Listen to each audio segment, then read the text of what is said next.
디모데후서 1장 7절 하나님이 우리에게 주신 것은 두려워하는 마음이 아니요 오직 능력과 사랑과 절제하는 마음이니. 이는 하나님의 말씀입니다. 하나님 감사합니다. 아멘. 하나님이 주시는 마음이라고 하는 제목으로 진리의 말씀을 함께 나누기를 소망합니다. 사람은 누구나 다 두려워합니다. 차이만 있을 뿐이지 두려움이 없는 사람은 없지요. 유아기 때는 낯선 사람에 대한 두려움이 있습니다. 학생이 되면 공부 때문에 두려움을 느낍니다. 청년이 되면 취직 문제나 결혼 문제 등으로 두려워합니다. 성인이 되어서는 직장이나 사업에 대한 두려움이 있습니다. 요즘은 특별히 건강에 대한 두려움이 많습니다. 최근에는 코로나19로 말미암아 숨을 죽이고 살아가는 우리들입니다. 온 세계가 바이러스 하나에 이렇게도 주눅이 드나 기가 죽나 싶을 만큼 두려움 또 혹은 공포스럽기도 합니다. 백신 때문에 마음이 조금 놓이기도 하지만 또 변이종이 나오면 또 움츠려지는 우리들이잖아요. 나이가 들수록 노후 생활에 대한 두려움도 없잖아 있습니다. 이와 같은 두려움을 정리해 보면 몇 가지가 되는 것 같습니다. 첫 번째는 실패에 대한 두려움입니다. 맞죠? 시험에 실패하면 어떻게 하나? 또 사업에 실패하면 어떻게 하나? 이 실패에 대한 두려움이 없는 사람이 어디 있겠습니까? 저도 늘 두려움이 있습니다. 목회에 실패하면 어떻게 하나? 두 번째가 가난에 대한 두려움인 것 같습니다. 가난해져서 먹고 살 수 없게 되면 어떻게 하나? 직장에서 해고되면 어떻게 하나? 내 가족은 어떻게 될 것인가? 이런 두려움이 있으시잖아요. 세 번째는 질병에 대한 두려움인 것 같습니다. 세상에는 너무나 많은 병이 있습니다. 그런데 문제는 그 병이 시시각각 나에게 다가오고 있다는 것입니다. 내가 예외가 된다고 한다면, 나에게 방어막이 쳐질 수 있다고 한다면 병이 천 가지든 만 가지든 그게 나에게 무슨 상관이 있겠어요? 그러나 그에게는 없는 병인데 나에게 생깁니다. 그리고 무엇보다도 무수하는 병이 다가옵니다. 지난주도 말씀을 드렸지만 저는 보험을 들을 때에 20년 전에 암이 정복되지 않겠나, 그래서 괜히 헛돈 선다, 그래서 그때 들었던 만 원짜리 암보험도 60세에 제가 끝나는 것으로 했거든요. 왜인걸요? 암은 여전히 기승을 부립니다. 신방을 가보면 대형 병원의 암병센터에 줄을 서 있습니다. 병실에 없어 들어갈 수가 없습니다. 그만큼 많으십니다. 치매는 어떻습니까? 중풍은 어떻습니까? 이런 병들로 말미암아 우리는 주눅이 듭니다. 그러고 보면 네 번째, 사람에 대한 두려움은 죽음에 대한 두려움인 것 같습니다.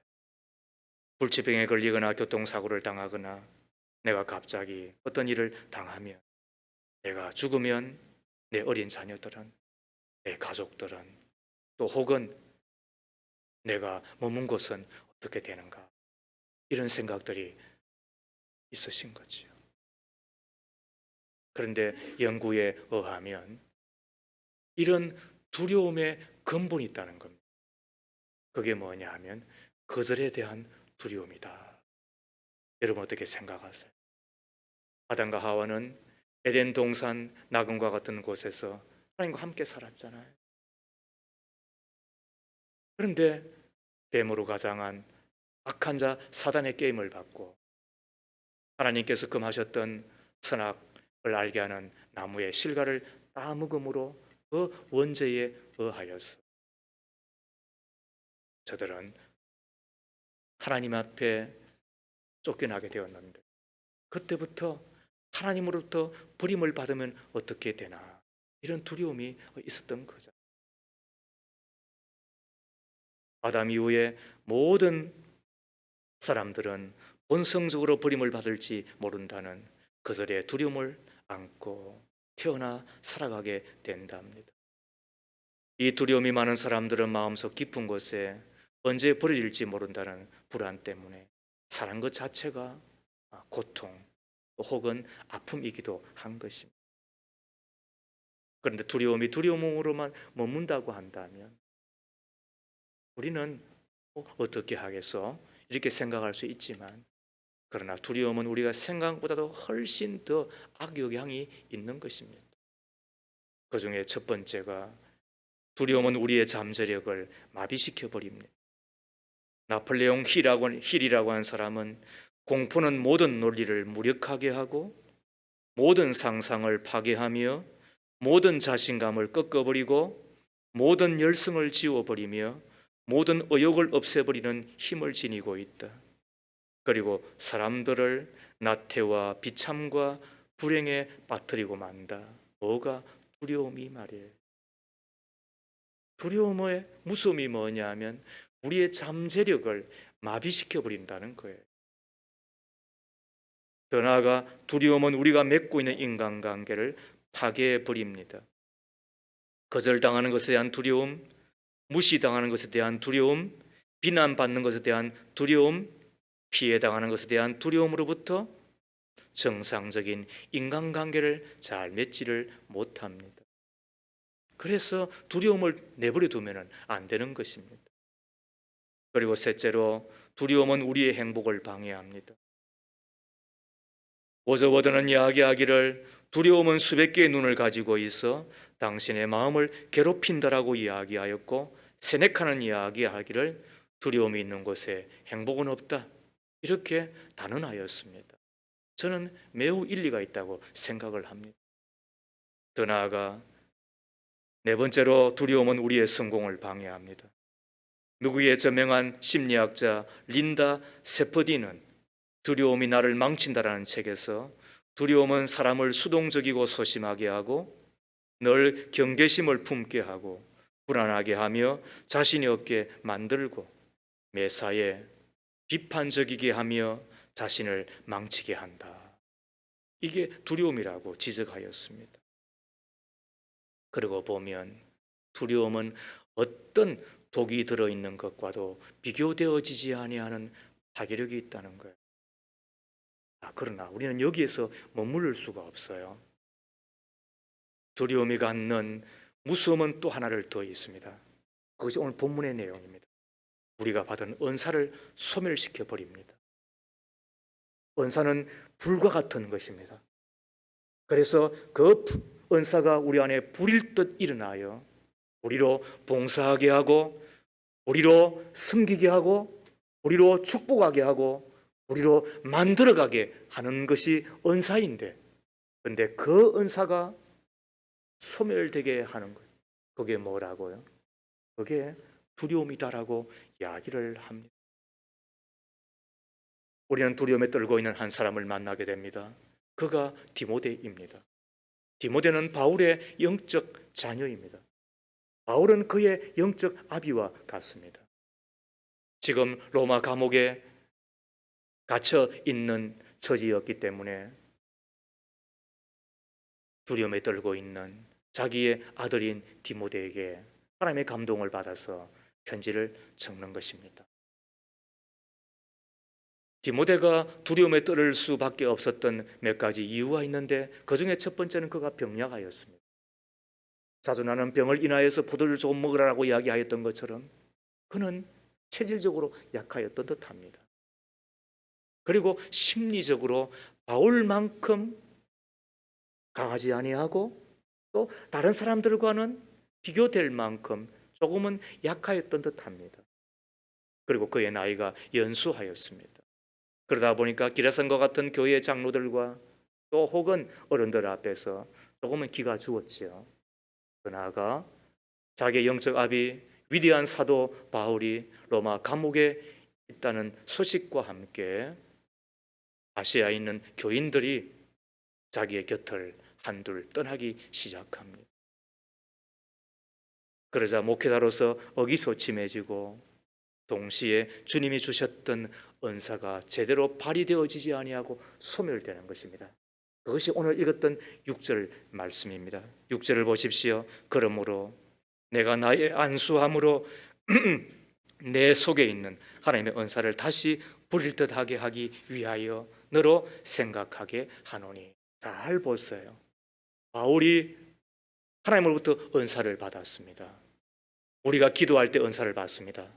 또 하나님 앞에 진실로 예배할 때에 성령과 함께 우리 가운데 은사를 주시기도 합니다. 그런데 그 중에 하나가 뭐냐 하면 주의 종이 그의 머리에 손을 얹고 안수함으로 기도할 때 은사가 임하기도 합니다. 그래서 방언이 터지기도 하고 예언하기도 하고 능력이 임하기도 하고, 그죠? 병나는 것은 기분이고 말이에요. 바울에게서 안수를 받을 때에 디모데가 그런 은사를 받았습니다. 어떤 은사인지는 잘 모르겠습니다. 그러나 성경의 디모데 전후서를 종합해 보면 목회하는 은사, 가르치는 은사가 아니었나 싶습니다. 그리고는 파송되어 간 곳이 에베소 교회입니다. 그곳에서 목회를 하며 또 교회를 맡아서 이끌어 가는데 그의 건강과 심리적인 것과 또 환경들 때문에 주눅이 석 들죠. 그와 동시에 그 두려움과 함께 어떤 일이 벌어집니까? 그의 은사가 소멸되는 것 같은 이것을 바울이 느낀 것. 그래서 오늘 하는 이야기가 다시 부릴 듯하게 하기 위하여 이런 말을 쓰고 있는 것입니다. 두려움의 무서움이 이것입니다. 두려움이 임할 때에 두려움이 엄습하면 우리 육신이 마비가 됩니다. 두려움이 우리 가운데 있으면 심리적으로 위축이 됩니다. 의기소침해집니다. 그러나 그것으로 그치는 것이 아니라 하나님의 사람들에게 있어서 우리가 매우 조심하고 그리고 또 우리가 유념해야 될 것이 뭐라고요? 내 속에 있는 은사마저도 소멸된다. 불이 꺼진다는 거예요. 그래서 그렇게 재미나게 신앙생활 하였던 사람, 우리가 열심히 하는 데 있어서 다 자고 어떻게 하겠어요? 우리가 맡겨진 일들을 감당하는 데 있어서 조금의 시간과 조금의 돈과 조금의 희생을 드리지 않고 되는 것이 어디 있겠어요? 그러나 사람은 조금의 희생과 조금의 땀과 눈물 때문에 힘들어하지는 않습니다. 사람은 그 마음 가운데 감격과 확신이 없을 때에 넘어지는 것입니다. 그렇게도 재미나게 신앙생활하고 그렇게도 생기 있게 역동적으로 교회생활을 하던 이들이 갑자기 위축되는 것은 무엇일까요? 오늘 성경은 두려움 때문이라는 것. 내가 지금은 힘이 있으니까, 지금은 내가 나름대로 젊었으니까 내가 이 일들을 감당하지만 내가 끝까지 할 수 있을까? 내가 더 할 수 있을까? 이런 두려움들이 있는 거예요. 이렇게 하다 내가 건강을 잃어버리면 어떻게 되지? 내가 이렇게 하다가 노후에는 보장이 되는 것일까? 내가 하나님을 믿는다고 할 때에 하나님은 진짜 살아계셔서 내 가운데 역사하시며 선하시고 그 인자하심으로 나를 만나주시는 것일까? 이런 생각들이 썩 드는 거예요.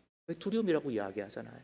그와 동시에 그 두려움 우리를 위축시키는 것이라고, 그리고 은사를 소멸시키는 것이라고, 열심을 소진되게 하는 것이라고 이야기하는 거예요. 그때 우리 바울이 하는 이야기가 오늘 나왔던 7절인 거예요. 하나님이 우리에게 주신 것은 두려워하는 마음이 아니요, 하나님이 주신 마음이 아니다라는 거예요. 두려워하는 그것을 당연한 것으로 받아들이지 말라는 거예요. 매정하게 들려요. 그러나 매정한 것이 아니고 하나님의 말씀인 것입니다. 그러므로 어떤 때는 하나님의 말씀을 적극적으로 들었고 그리고 배우십시오. 이런 말씀은 배우지 않고서는 내 것으로 만들 수가 거의 불가능합니다. 제가 똑똑해서 제가 많이 알아서 하는 이야기가 아닙니다. 제가 목사기 때문에 여러분보다는 한 발짝 앞에 가 있고, 그리고 냉정할 만큼 제가 여러분들과 앞장서 있기 때문에 여러분에게 하늘의 음성을 들려드린다는 뜻이 됩니다. 오늘 바울의 이야기를 다시 들으십시오. 하나님 우리에게 주신 것은 두려워하는 마음이 아니요 오직 능력과 사랑과 절제하는 마음이니 이것을 어떻게 한다고요? 두려움을 이기게 되는 것이라고. 디모데야, 너가 두려워하는 데서 벗어나기 위하여서는 다시 생각해야 될 것이 있다. 없는 것을 회복하라는 이야기가 아니라 있는 것을 다시 생각하라고 하는 것. 내가 그것을 다시 일깨워 주는 것이라고.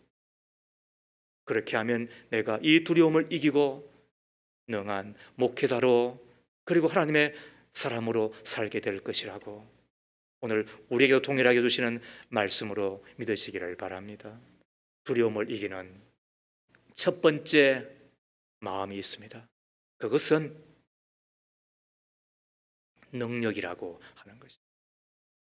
하나님의 주시는 마음은 능력입니다. 여기서 능력이라고 하는 것은 내가 모든 것을 할 수 있다고 여기는 마음이지요. 이것을 통하여 두려움을 극복하는 것이 됩니다. 마틴 셀리그만이라고 하는 펜실베니아 대학의 심리학 교수가 있는데요. 이분이 부정적인 사고의 사람과 긍정적인 사고의 사람을 나뉘어서 조사를 했대요. 부정적인 사람이 뭐예요? 에이, 그거 하면 안 돼요. 할 수 없어요. 이렇게 생각한 사람 말이에요. 긍정적인 사람은요, 한번 해보자. 이렇게 생각한 사람 말이에요. 이것을 위해서 수영 선수 있잖아요. 저들이 레이스를 뛰고 들어왔을 때에 그 기록에다가 2초를 더하여서 일러주었대요. 그러니까 50초에 들어왔어요. 그러면은 당신은 52초야. 이렇게 말을 해주었대요. 그리고는 또다시 한 번 더 레이스를 뛰게 했다는 거예요. 그때에 부정적인 사고의 사람은 자기가 분명히 50초 뛰었는데도 불구하고 너가 도달한 시간이 52초라고 이야기를 하니까 그 사람은 두 번째 갔다 왔을 때 52초밖에 안 되더라는 거예요. 그런데 긍정적인 사람이 있잖아요. 그래? 그러면은 내가 더 열심히 해야지. 한 번 더 잘해보아야지. 이렇게 생각한 사람은 50초에 다녀왔는 사람을 52초라고 불러주었는데도 그가 두 번째 레이스에서는 어떤 일이 벌어졌느냐? 50초에 끊어버리고 말더라는 거예요. 그 긍정적인 사고가 본인을 어떻게 하더라고요? 더 열심히 있게 하고, 그리고 본인 안에 있는 그 능력을 발휘하게 해 주더라는 거예요. 그 중에 한 사람이 서울 올림픽에서 5개의 금메달을 딴 맷 비온디라고 하는 사람입니다. 많은 사람들이 잊혀놓어진 자신의 기록을 들었을 때 자신 안에 능력을 포기한 반면에 맷 비온디는 그 기록을 들었지만 자신 안에 있는 능력을 포기하지 아니하고 그것을 끄집어낸 사람이 되어서 성공했다. 이런 이야기입니다. 우리 믿음의 가족 여러분, 하나님 우리를 만드실 때 일정하게 능력을 주셨음을 믿으십니까? 우리가 능력자란 뜻이 아니라 우리 안에 능력을 주셨다는 것입니다. 그 능력을 가지고 사물을 판단하며, 맞죠? 그 능력을 가지고 동물들의 이름을 지으며, 이게 능력이잖아요. 그리고 그 모든 것들을 다스리며, 그리고 일구고 세상을 아름답게 만들어가는 사람이 된 것입니다. 그러므로 우리 안에 하나님이 주신 생내적인 능력이 있다는 사실을 믿으셔야 됩니다. 이 능력을 가지고 우리 가운데 시시각각 다가오는 두려움을 우리가 극복해 낼 수가 있는 것입니다. 그런데 문제가 뭐냐면 우리는 원죄로 말미암아 하나님이 주신 생내적인 능력이 거의가 다 잃어버리고 만 것입니다. 이게 죄의 무서움인 것입니다. 그러나 소망이 있는 것은 하나님 우리를 사랑하사 독생성자 예수님을 보내셔서 우리를 사랑해 주셨는데 2000년 전 그 갈보리 언덕, 골고다 언덕 십자가에서 나를 위하여 십자가에 달리시고 살을 찢으시며 피를 흘리신 바로 그 사실을 믿음과 동시에 나의 원죄가 사함을 받고, 그러면 동시에 뭐가 임하느냐? 성령이 임합니다. 그 성령이 우리 가운데 폭발적인 능력을 안겨다 주시는 것입니다. 너에게 성령이 임하시면 너희가 권능을 받고 예루살렘과 온 유대와 사마리아와 땅까지 이르러 내 증인이 되리라. 주께서 말씀하셨던 거죠. 우리 가운데 뭐가 임하면? 성령이 임하면 생내적인 능력과 비교되어지지 아니하는 능력. 그래서 여기서 능력이 두나미 서이고 두나미 서에서 다이너마이트가 왔는데 그게 무슨 말이에요? 폭발적인 능력이 있다는 뜻입니다. 그러나 오해는 마세요.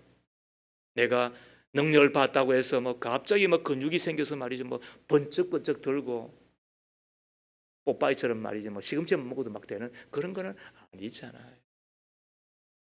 여기서 능력은 내적인 능력 그리고 영적인 능력, 우리 가운데 우리를 주눅들게 하고 위축되게 하고 의기소침케 하는 것이 있다 할지라도 이상합니다. 그 성령의 능력과 함께 내가 평안 경험해 본 사람만이 압니다. 그리고 그 두려움의 사실 앞에서 주눅들지 아니하고 묵묵하게 그거를 통과해 갑니다.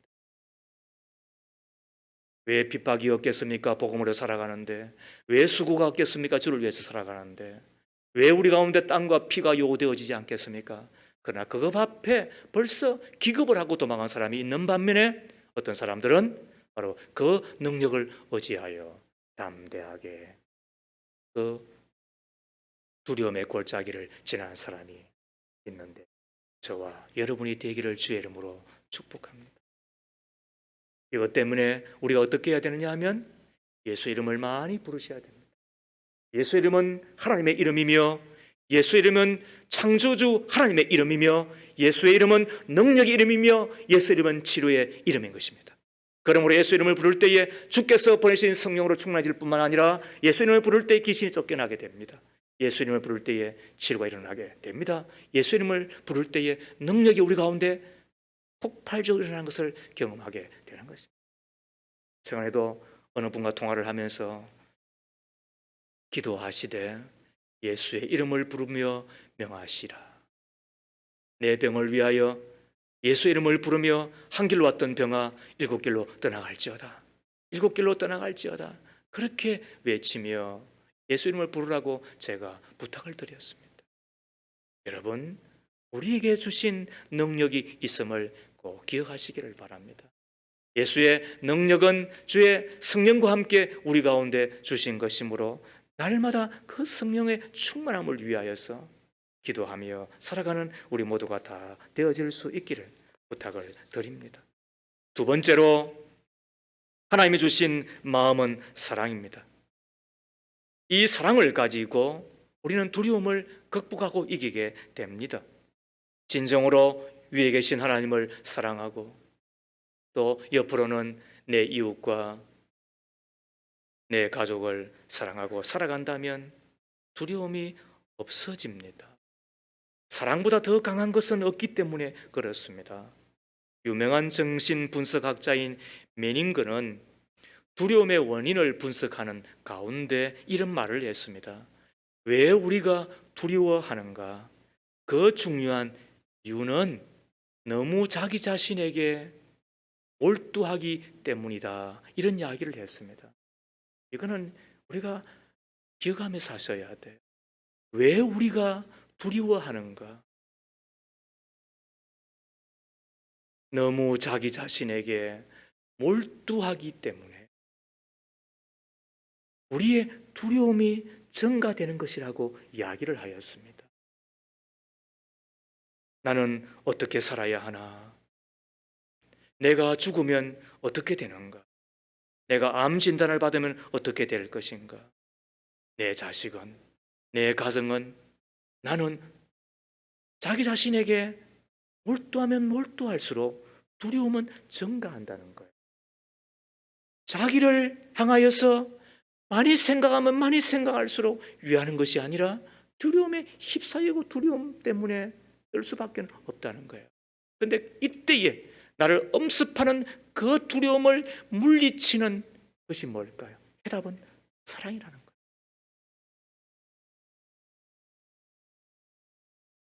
권영수 선교사의 이야기를 한두 번 했습니다. 필리핀 선교사로 해발 2000m에서 2500m 되는 필리핀의 북부 산지족 그들을 위하여 선교를 떠났는데 1991년입니다.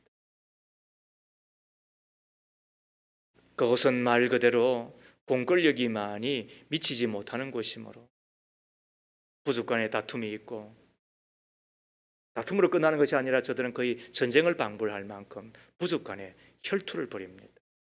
저도 그곳에 가서 한 열흘 정도 있었는데 얼마나 겁을 주던지, 잘못하면 눈 뜨고 나면 기가 없어집니다. 그런 곳이었어요. 뿐만 아니라 마닐라를 중심으로 남부지방은 그래도 조금 개발이 되어 있고 또 조금 풍요하지만은, 우리로 말하면 저 함흥 북도 있잖아요. 그만큼 그 높은 곳에는 해발도 2000m, 3000m 뿐만 아니라 먹을 양식도 덜하고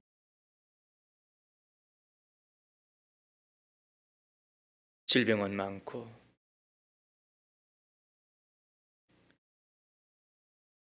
처음부터 그런 마음을 먹었겠습니까만, 그러나 그는 그곳에 들어가서 64개 부족을 위하여 54개의 교회를 개척하고 현지인 사역자들을 위하여 신학교를 개설하여 100여 명의 현지인 목회자를 길러내고, 또 지금은 킹스 칼리지라고 하는 대학을 만들어서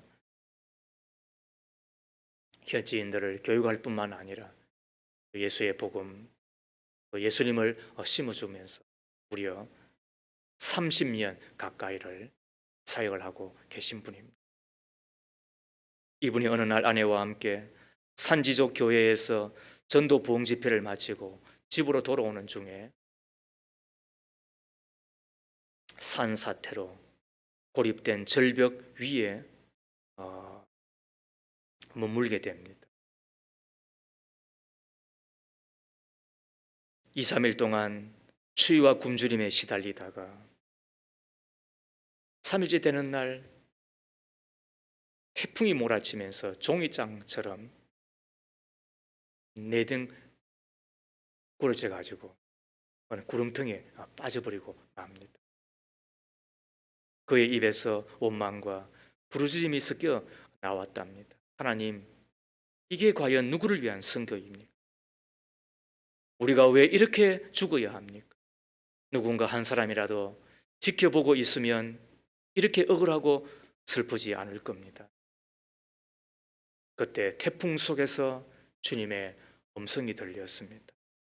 그래, 너를 파송한 한국 교회는 모른다. 너의 친구나 너의 동기들도 모른다. 그러나 내가 알면 되지 않니? 내가 알면 되지 않니?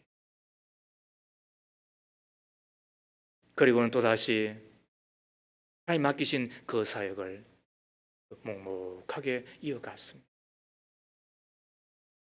그의 사역에 10년째 되던 때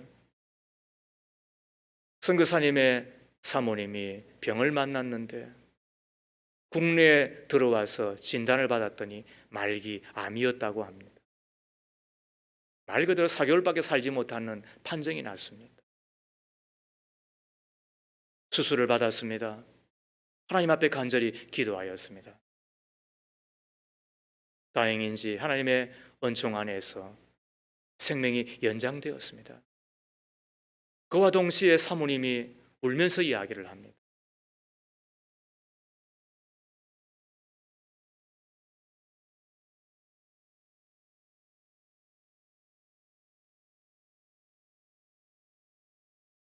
선교지 가지 말고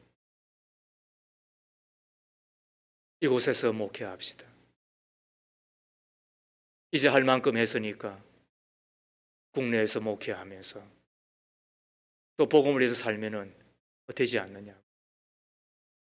기력이 약해진 것도 있고 마음이 약해진 것도 있고, 아무튼 그렇게 애절하게 이야기하는 소리를 듣고 발을 뗄 수가 없었던 거죠.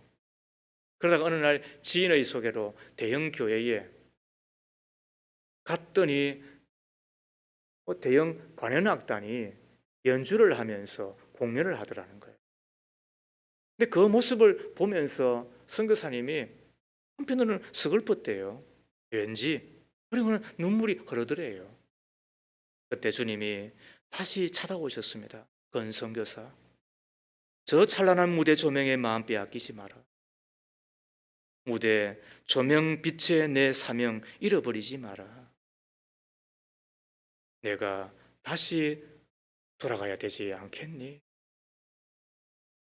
그리고는 사모의 손을 붙들고 또 그곳에 가신 것입니다. 누군들 두려움이 없는 사람이 어디 있겠어요? 누군들 그 두려움 앞에 위축되고, 특히 사모가 지금 죽었다 살아났는데, 그래도 이곳에서도 목회 충분히 해낼 수 있는 한 끗 차이잖아요. 그러나 내가 나와 함께 다시 돌아갈 수는 없겠니라는 그 주님의 말씀 앞에 내가 주님을 사랑합니다. 나에게 맡겨주신 영혼들 제가 사랑합니다라고 돌아갔다는 이야기를 듣게 됩니다. 어떻게 그가 그곳에 다시 돌아갈 수 있었는가? 그게 사랑이잖아. 그 두려움을 이기고 다시 하나님 앞에 설 수 있었던 것이 무엇인가요? 그게 사랑이잖아. 성경은 이야기합니다. 요한일서 4장 18절 말씀에 사랑 안에 두려움이 없고 온전한 사랑이 두려움을 내쫓나니. 여러분 기억하십시오. 사랑 안에 두려움이 없습니다. 온전한 사랑이 두려움을 내쫓는 것입니다. 그래서 사랑만큼 위대한 것도 없습니다. 사랑만큼 강한 것도 없습니다. 그 사랑이 두려움을 이기게 됩니다. 그래서 사랑하는 사람만큼 큰 사람도 없습니다. 저는 이 세상에서 보이는 가장 큰 사람이 누구냐? 그건 저는 어머니라고 생각합니다. 여인임에도 불구하고 그 여인의 마음속에 사랑이 있으므로 그 사랑을 가지고 가정을 세워내잖아요. 남편을 세우잖아요. 아이를 길러내잖아요. 무엇 때문에? 사랑이라고 하는 것 때문에 그런 것입니다. 손자가 결혼을 한다고 하니 제 어머니가, 주신의 할머니가 10년 만에 저희 집에 왔습니다. 그리고는 나흘을 머물고 다시 내려가셨습니다. 내려가시면서 하는 이야기가 이러하였습니다. 내가 교회 가서 내 설교도 듣고 싶지만, 그러나 성도들과 인사하다가 그 인사하는 말 한마디라도 흠이 되면 너한테 누가 될 수밖에 없다. 그러므로 너한테 누가 되는 일은 내가 절대로 못한다. 그러므로 내려간다. 너가 은퇴하면 다시 내한테 오너라. 이게 제 어머니의 말이었습니다. 그래서 저는 은퇴해야 됩니다. 그리고 여러분들을 떠날 수밖에 없죠. 여러분, 제 어머니의 그 사랑이 저를 지금도 붙들고 있습니다. 그 어머니의 사랑이 지금의 저를 만들어 냈다고 저는 생각합니다. 같이 있는 것이 다 누가 된다는 이야기가 아닙니다. 제 어머니의 사랑은 바로 그런 것이었다는 이야기를 하는 것입니다. 여러분, 오해하지 마세요. 사랑이 강한 것이고, 그리고 그 강한 사랑으로 두려움을 극복하고 또 사람을 만들고 가정을 만들고 나아가게 되는 것입니다. 사랑하며 사십시다. 우리 속에는 사랑이 없으므로 하나님을 많이 사랑하다가 하나님의 그 사랑에 감전되어 감격하며 살아가는 우리이기를 바라고, 그 사랑의 반사체가 되어 한 사람이라도 진실되게 사랑했으면 좋겠습니다. 100명을 다 어떻게 사랑하겠습니까? 제가 아무리 이런 설교를 한다 하더라도 여러분 다를 제가 어떻게 동일하게 사랑하겠습니까? 편애하지 않기를 바라는 마음으로 조심하는 마음은 있지만, 그러나 늘 실수하는 것이 저임을 용납하시고 그리고 늘 그렇게 도와주십시오. 그러나 간곡하게 부탁하는 것이 있다고 한다면, 제 자신에게 이야기하는 것이 있다고 한다면 사랑하며 사십시오. 내 가족도 진실로 사랑하십시오. 그냥 내 가족이니까 하는 그런 사랑 말고, 그러므로 복음으로 사랑하지 않는 사랑은 다 왜곡된 사랑, 그건 다 미친 사랑, 그건 다 썩은 사랑입니다. 진정으로 예수의 사랑으로. 그래서 어떤 때는 따끔하게 혼도 냅니다. 어떤 때는 진실로 해야 될 말도 있는 것입니다. 사랑 때문에 그런 겁니다. 더 나아가 사랑 때문에 우리 장로님 기도하던 것처럼 오래 참을 뿐만 아니라 끝까지 버티는 것입니다. 그리하여야만 내가 사람 되겠거니 여기기 때문에 내 모건들도 끝까지 사랑해 주십시오. 그들을 버리고 어떻게 됩니까? 그건 있을 수 없습니다. 저도 여러분들 떠날 수 있는 기회 몇 번 있었습니다. 큰 교회 저를 불렀습니다, 여러분. 그러나 여러분들을 버리고 제가 어떻게 가겠습니까? 그래서 지금까지 18년을 지나였습니다. 그게 사랑인 것입니다, 여러분. 그렇게 살아가는 것입니다. 그리해야 교회 만들어내는 것입니다. 그래야 여러분들도 이 목사 믿고, 그래, 이런 목사 있는 교회는 교회겠거니 여기 오면서 여러분들도 머물 거 아닙니까? 그게 사랑인 것입니다, 여러분. 그 사랑이 모든 것을 이기고 그리고 모든 것을 통과하게 만드는 것입니다. 세 번째로 하나님이 주시는 마음은 절제하는 마음입니다. 절제한다는 이야기는 자기를 다스린다는 뜻이 되고, 예전에는 이 절제라는 말 대신에 근신이라는 말을 썼는데, 근신이 뭐냐 하면 몸과 마음을 삼가하고 조심하는 이런 뜻이 있는데 같은 말입니다. 절제나 근신이나 자기의 몸과 마음을 삼가하고 조심하는 마음, 그것이 두려움을 이긴다는, 이게 무슨 말일까? 제가 이야기를 하잖아요. 말씀은 깨닫기 전까지 내 것이 아닙니다. 그냥 읽고 마는 것입니다. 생각해 봅시다. 왜 절제하는 마음이 두려움을 이겨내는 걸까요? 자, 겟세마네 동산으로 가보십시다. 그곳에는 예수님께서 정기적으로 기도하는 곳임을 알고 가룟 유다가 예수를 배반하여 은 30에 팔고 난 이후에 대제사장의 종들을 데리고 체포하러 왔습니다. 그때 용감하였던 베드로는 칼을 꺼내어서 대제사장의 종 말고의 귀를 베어버립니다. 성경은 그 베드로의 행동을 용감한 것이라고 표현하지 않습니다. 다만 두려웠기 때문에 그렇게 거칠게 나온 것이라고 이야기합니다. 그래서 칼을 든 자는 칼로 망할 수밖에 없습니다. 그러나 예수님은 그 베어진 말구의 귀를 붙들고 낫게 해주셨습니다. 그리고는 그 다음날 골고다 언덕 십자가를 향하여 걸어가십니다. 어떻게 가능했을까요? 그 두려운 십자가를. 예수님은 침착하게 행동하셨을 뿐만 아니라 자기 자신을 삼가하셨습니다. 자기의 욕망과 그리고 자기의 희망과 자기의 꿈을 자제하며 그리고는 절제하는 마음을 가지고 그 골고다 언덕에 올라가셨습니다. 그것이 두려움을 통과하는 것이었습니다. 그러므로 용기는 두려움이 없는 것이 아니라 두려움이 있음에도 불구하고 그 두려움을 묵묵히 하게 지나는 것이라는 것. 그 용기는 어디서 오는 걸까요? 절제하는 마음에서 오는 것입니다. 다시 다윗을 만나보십시다. 다윗은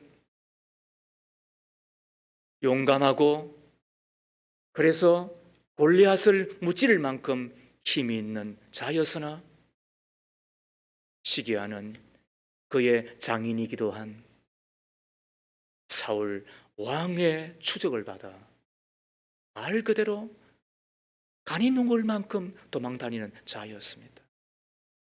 한날 엔게디 항무지 그곳에 숨어 있는데 그 소식을 듣고 사울 왕이 군사 3,000명을 데리고 그를 체포하게 하여 오잖아요. 그것을 지켜보고 있었던 다윗은 이제는 죽었구나. 그런데 웬일인지 다윗을 잡으러 왔던 사울이 비가 마려운지 동굴에 들어갑니다. 설사를 만났는지 아무튼 하나님이 적절한 때에 그렇게 역사하셨겠죠. 그렇다고 해서 엉덩이를 까는데 신하 데리고 갈 수는 없잖아요. 그래서 자기 혼자 들어갔더니 바로 그 동굴에 누가 있어요? 다윗이 있어요. 자기 군사들과 함께. 그리고는 그곳에 앉아있는 사울왕을 지켜보며 난감히 교차하였고 그 마음을 알았는지 다윗의 용사들이 죽은 이것이 하나님 주신 기회입니다. 칼로 찌르셔도 됩니다. 그렇지 않다면 제가 찔러드리겠습니다. 그때 정치인들은 어떻게 한다고요? 고개를 알아서 이런 뜻입니다. 피 한 방울 묻히지 아니하고 그냥 원수를 갚을 수 있는 절호의 기회 있잖아요. 그러나 그때 다윗이 한 이야기를 들어보십시오. 하나님이 기름 부어 세운 종은 내가 손댈 수 없다.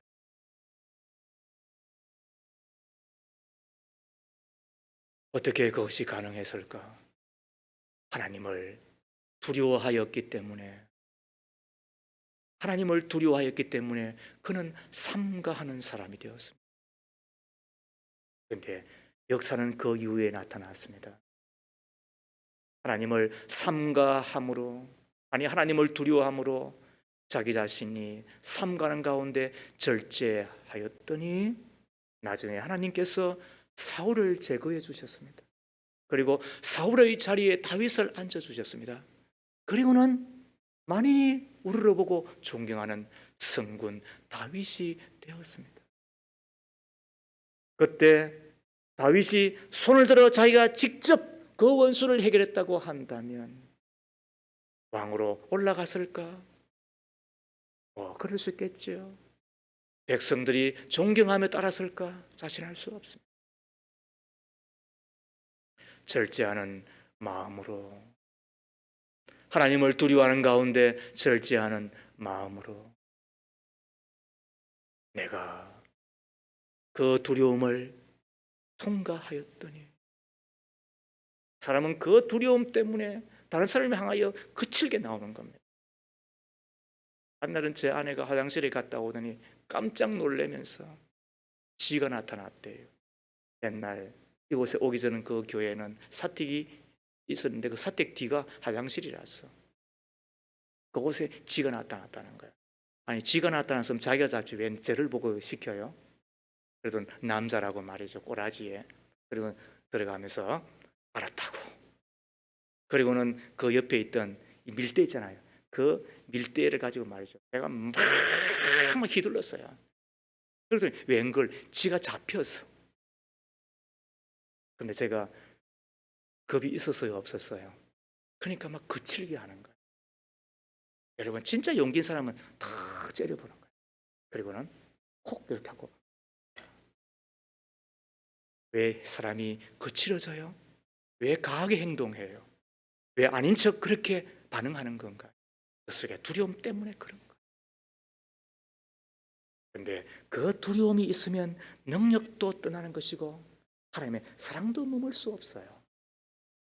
그 하나님을 두려워하는 가운데 진정으로 자기 자신을 삼가하는 그 절제하는 마음 가운데 능력도 머물고 그 다음에 하나님의 사랑도 자리를 잡을 뿐만 아니라 그 두려움을 통과하게 되는 것이고, 그 두려움의 그 끝에 누구를 만나는 거예요?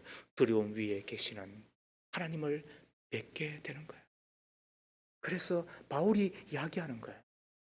하나님은 우리 가운데 두려운 마음을 주시지는 않는다. 그러나 생각하거라. 능력, 무엇보다도 성령으로 임한 폭발적인 그 능력 생각하거라. 그리고 있음을 믿고 살거라. 그리하면 어떻게 한다? 하나님이 역사하신다.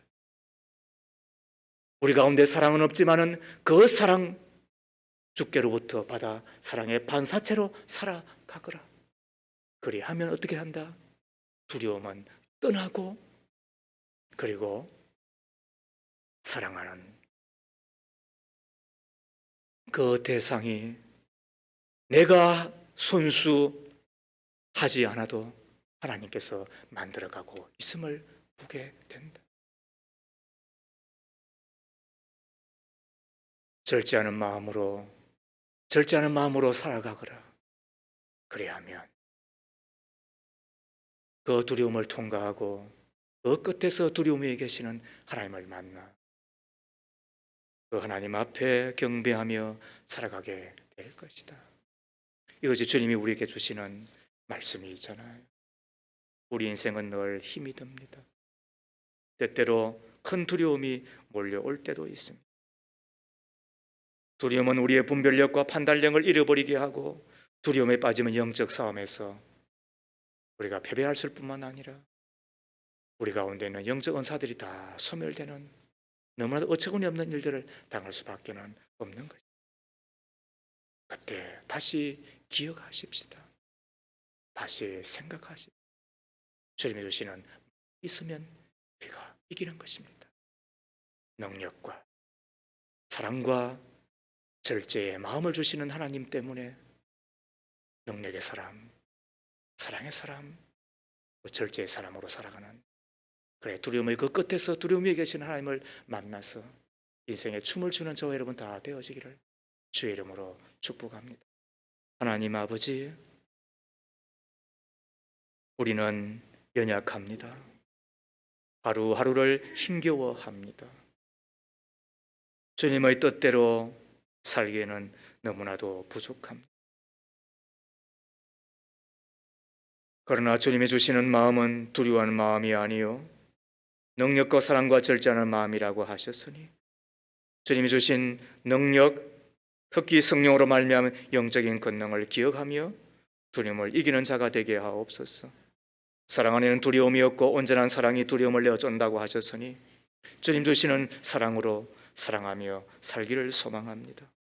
절제하는 마음이 있을 때 두려움에 휩싸이지 아니하고 두려움을 끝까지 통과하게 될 것이라고, 그 두려움의 끝에 계시는 두려움 위에서 역사하시는 주님을 만나게 될 것이라고 하셨으니, 주여 능력과 사랑과 절제의 사람 꼭 되게 하옵소서.